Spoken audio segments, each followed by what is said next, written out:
مسلمان مجاہدین جب ان کے گاؤں پہنچے نا تو وہاں سارے مرد بھاگ گئے تھے، ایک مرد بھی نہیں رہا، عورتیں ہی عورتیں تھیں۔ جب مسلمان مجاہدین کو پتہ چلا کہ یہاں تو عورتیں ہی عورتیں ہیں تو انہوں نے یہ نہیں کہا یہ تو غیروں کی عورتیں ہیں، لوٹ مار کرو، قتل و غارت کرو۔ انہوں نے کہا کہ نہیں، عورتوں سے ہمیں لڑنے کی کوئی ضرورت نہیں ہے۔ وہ اس گاؤں کو چھوڑ کر واپس آ گئے، کہا کہ یہاں تو عورتیں ہی عورتیں ہیں اور تم کیا کر رہے ہو؟ یہ ہے مسلمانوں کا کردار۔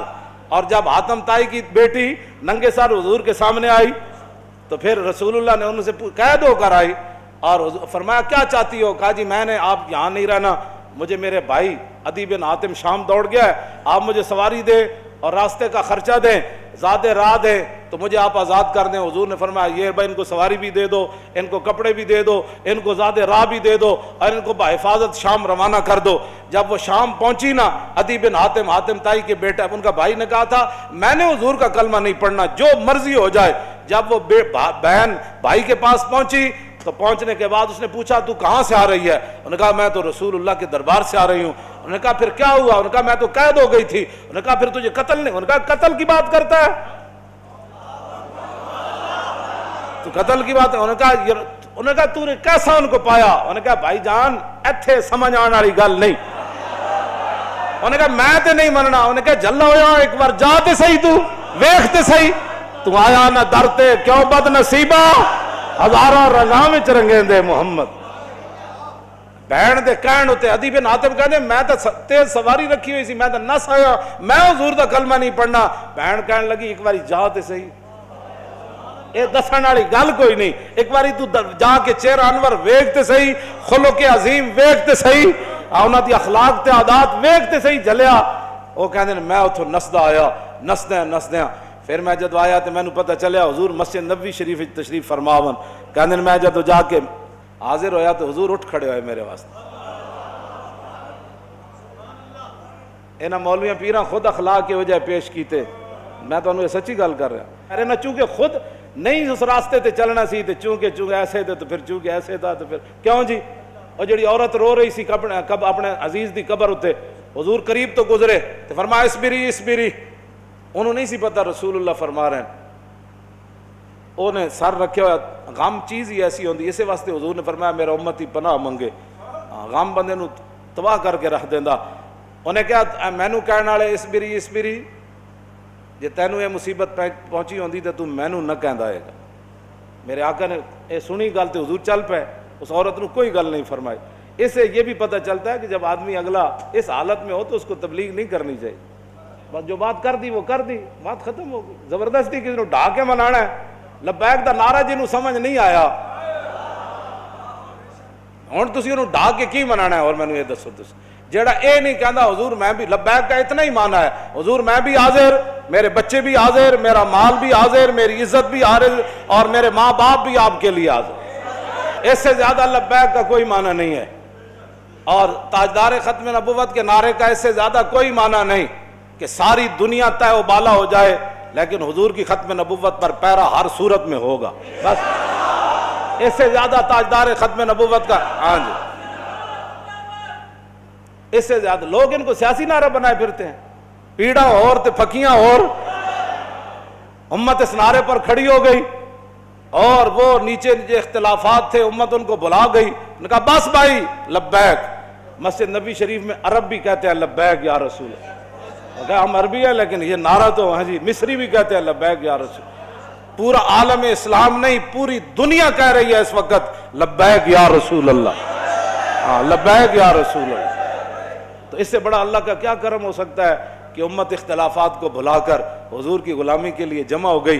اور اقبال کہتا تھا، میں کہتا تھا اقبال کی یہ خواب کب پورا ہوگا کہ اقبال کہتا تھا زان کے ملت را حیات از عشق اوست اور برگ و ساز کائنات از عشق اوست۔ اقبال کہتا تھا کہ ملت کی حیات، ملت کی ترقی، ملت کا عروج اور پوری دنیا پر اسلام کے غلبے کی ایک ہی وجہ ہے کہ امت حضور سے پیار کرے، حضور سے عشق کرے۔ تو میں کہتا یہ کیسے ہوگا، لیکن رب ہے جو چاہے کرے۔ یہ نہیں پتا تھا کہ ممتاز قادری نے جو تختہ دار پر لبیک کہا تھا اس نعرے کی برکت سے پوری امت ایسے کھڑی ہو جائے گی۔ ہاں جی، بات اتنی ہے کہ وہ عورت نے حضور نال گل کی تھی کہ مجھے بہت مصیبت پہنچی ہے، اس کو تو پتہ نہیں تھا یہ رسول اللہ ہے، اور غم کتنی عجیب چیز ہے کہ وہ حضور کی آواز کو بھی نہ پہچان سکتا۔ اللہم انی اعوذ بک من الغم والحزن، حضور کی اپنی دعائے مبارکہ ہے کہ میرا امتی کا ہے میں پناہ مانگتا ہوں غم اور حزن سے۔ ہاں جی، یہ بڑی ڈاڈی شے ہے۔ اب میں جو بات اگلی کرنے لگا ہوں، بعد میں جب صحابہ آئے تو انہوں نے کہا آپ کو پتہ ہے جنہوں نے آپ کہا تھا اصبری صبر کرو وہ کون تھے؟ کہا نہیں۔ انہوں نے کہا وہ تو خود رسول اللہ تھے۔ وہ میں نے حضور کو یہ جواب دیا ہے۔ وہ کہتی ہے میں پھر گئی جلدی جلدی حضور کے دربار پر، میں جو بات کرنے لگا ہوں وہ یہ ہے۔ وہ کہتی ہے جب میں حضور کے دروازے پر پہنچی تو میں نے کوئی وہاں چوکیدار نہیں پایا۔ 50 گارڈ اگے تے 50 پیچھے، اس حضرت صاحب نے سلام کون لوے گا؟ جتیاں پوان والے اور جبے پوان والے اور تے میک اپ کرنے والے اور۔ ہاں جی، میں تے نہیں پڑھیا نہیں جو اس وقت حسنہ جلیا، اور اسی واسطے تو ایک باری جڑا حضرت عدی بن حاتم آئے نا تے جدو رسول اللہ نال ملاقات ہوئی حضور اٹھ کھڑے ہوئے تے عدی بن حاتم کہندے نے میرے دل نے گواہی دیتی ہے اللہ دے رسول۔ کیوں جی؟ فرماندے پھر حضور نے میرا ہاتھ پکڑیا تے حضور اپنے در اقدس کی طرف گھر دی طرف چل پے۔ کہندے راستے ایک بڈھی مائی مل گئی، عورتاں نوں ویسی گلاں نہیں مکدیاں تے مائی بھی ہوے تے پھر بڈھی بھی ہوے۔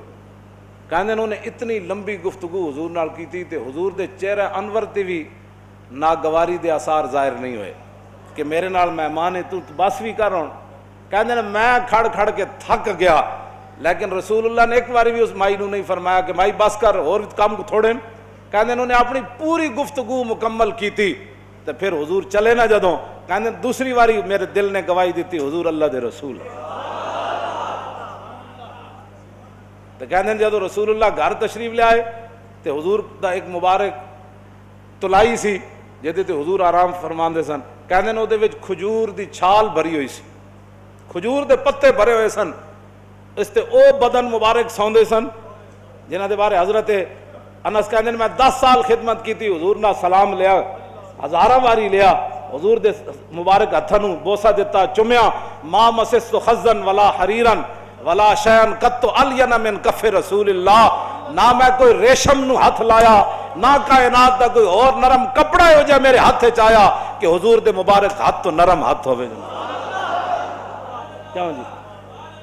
حضور اس تلائی تے سوندے سن جہدے وچ روئی نہیں سی، کھجور دی چھال بھری ہوئی سی، نہ انہاں کدی چھال ہوتے سونے، نہ انہاں کدی بدر جانے، نہ انہاں کدی جناب تلوار پکڑ کے خندق وچ پہرے دینے۔ انہیں تو کہنا یہ لبیک والے کیا کر رہے ہیں؟ اسلام تو امن کا درس دیتا ہے۔ میں کہا دسو نا خندق وچ کتنے بندے آئے؟ کیوں جی؟ خندق وچ کتنے بندے آئے؟ یہ دسو نا قوم لوگوں نو اذا جاءتکم جنود فارسلنا علیہم ریحا وجنودا لم تروا وکان اللہ بما تعملون بصیرا اذ جاءوکم من فوقکم ومن اسفل منکم وزاغت الابصار وبلغت القلوب الحناجر وتظنون باللہ الظنونا هنالک ابتلی المؤمنون وزلزلوا زلزالا شدیدا واذ یقول المنافقون والذین فی قلوبہم ما وعدنا اللہ ورسولہ ہاں فی قلوب مرض ما وعدنا اللہ ورسول اللہ غرورا۔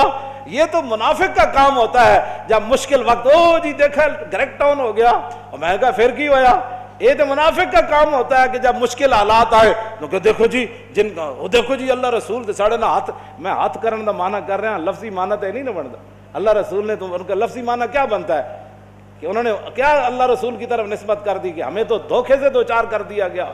ہاں جی ہمارے ساتھ یہ دیکھو کیا بن گیا کہ جناب ہمیں تو وہ کہتے تھے ہمیں تو پیشاب کرنے کا جو خوف ہے کہ پیشاب کرنے جائیں گے بندہ مار دے گا، تو کیسر و کسرا کب فتح ہوں گے؟ یہاں مدینے میں تو پیشاب کرنے کی سہولت نہیں رہی، 25,000 کا لشکر۔ منافق کا کام ہی یہ ہوتا ہے کہ وہ جب صحابہ ادھر جو ہے وہ کیا کارنامے سر انجام، اور منافق ان کا بھی رب نے قرآن میں بیان فرمایا کہ منافق کہنے لگے کہ ما وعدنا اللہ ورسولہ وَإِذْ قَالَتْ طَائِفَةٌ مِّنْهُمْ يَا أَهْلَ يَثْرِبَ لَا مُقَامَ لَكُمْ فَارْجِعُوا وَيَسْتَأْذِنُ فَرِيقٌ مِّنْهُمُ النَّبِيَّ يَقُولُونَ إِنَّ بُيُوتَنَا عَوْرَةٌ وَمَا هِيَ بِعَوْرَةٍ إِن يُرِيدُونَ إِلَّا فِرَارًا۔ کیوں جی یہ منظر بیان نہیں کیوں نہ چلو چلیے چلیے چلیے توبہ کرو تھے حال ہی کوئی نہیں، 25,000 کا لشکر آ گیا، آج تے بچی کسی دی نہیں ہونی۔ کہنے لگے حضور گھر لوگ گئے پیچھے، گھر میں بندہ کوئی نہیں کی بڑھے گا؟ اللہ نے فرمایا میرے حبیب گھر تے کاشانہ اقدس جدو آپ گھروں چل کے آ گئے تے آپ دا پیچھے گھر کوئی نہیں، صدیق اکبر دا گھر کوئی نہیں، فاروق اعظم دا گھر کوئی نہیں، عثمان غنی دا گھر کوئی نہیں، حیدر کرار دا گھر کوئی نہیں، انہاں دے گھر وکھرے آ گئے۔ میرے حبیب گھر لگے ہون دا مسئلہ نہیں، یریدون الا فرارا، اے تے چھا میدان چھڑ کے نسن لگے۔ او جی ہمارا لبیک سے تعلق نہیں ہے، مشکل ٹائم جو آ گیا، ہاں جی مشکل ٹائم، ہمارا لبیک سے تعلق نہیں، یہی تو بات ہے۔ لیکن قرآن، اقبال کہتا اگر درس قرآن ہم نے بلایا ہوتا، یہ زمانہ نہ زمانے نے دکھایا ہوتا۔ یہ منافقت کے کام ہوتے ہیں مشکل کے وقت۔ انہیں دسے ہی نہیں کہ رسول اللہ غزوہ خندق دے موقع تے خود تلوار پکڑ کے کیویں کھڑے ہو۔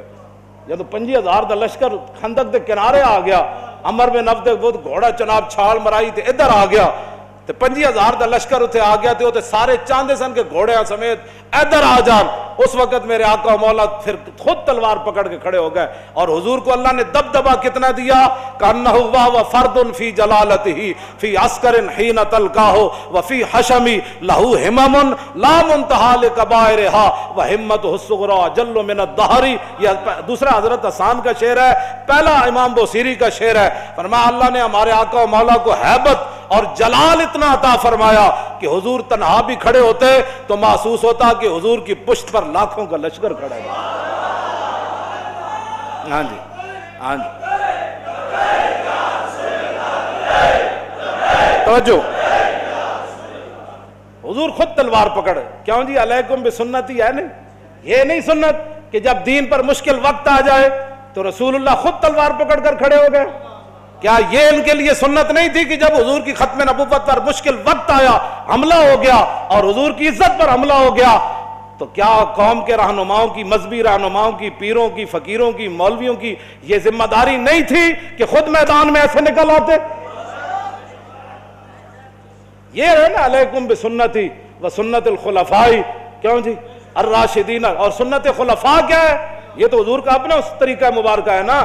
سنت خلفاء کیا ہے کہ جب جنگ یمامہ میں مسلمہ آیا تو افضل الخلق بعد الرسل، آپ نے فرمایا بدری ہوئے یا غیر بدری ہوئے، بڑھا ہوئے یا جوان ہوئے، اکھاڑا صحابی ہوئے یا نابینا ہوئے، ہاتھ سلامت ہومن یا کٹے ہوئے ہومن، سارے یمامہ پہنچو۔ خلفاء دی بھی یہی سنت ہے۔ جب ختم نبوت دا مسئلہ آیا تو پھر سیدنا صدیق اکبر خود بھی تلوار پکڑ کے چل پے، لشکر تے روانہ کیتے نا، ہاں جی خود بھی چلن لگے۔ حضرت مولا کائنات علی مرتضیٰ نے روکیا، فرمایا ابو بکر جو آپ کو کچھ نقصان ہو گیا تو ہمارا کیا بنے گا؟